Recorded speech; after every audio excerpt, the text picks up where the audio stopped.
Popping up largely with migrated files, but also this project's been in ArchiCAD 26 for quite a while now, and for whatever reason, Cadimage updates or library changes, or I don't know what's triggering it, but we have transoms just popping up in our files.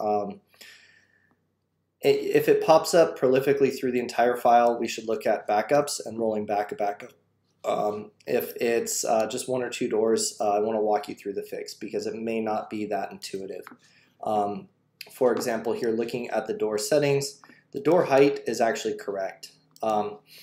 It's showing that we have a 7-foot door. If I go to the key dimensions, however, this is where I start to see things getting a little bit messed up.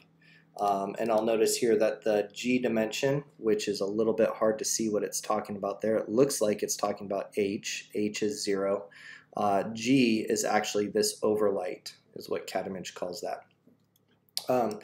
When I first saw this and tried to figure it out, I'm looking at the overlight settings and everywhere else, but it's really all just here under the key dimensions. First thing you want to do is you want to take note of the overall door size because we want to maintain this. This is the frame dimensions of the door, outside of frame to outside of frame, width and height. We want to end up with that as the key dimension. And notice that that's also the key dimension down here. So if you try and juggle things down here with the overall size, it's just going to go back and forth and back and forth. It's going to keep adding this transom back in.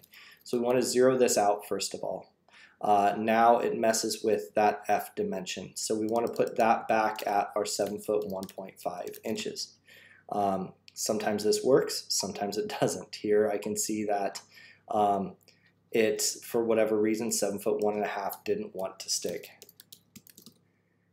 Try again. Okay, there we go. That time it worked. I was going to say if it doesn't work, then you go to the J dimension. I know this door has an 1.5 inch frame. That's another thing to check.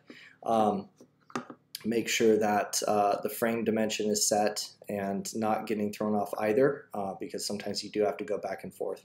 But this key dimension palette or settings under the door selection sets is where you want to start adjusting that door leaf and frame height.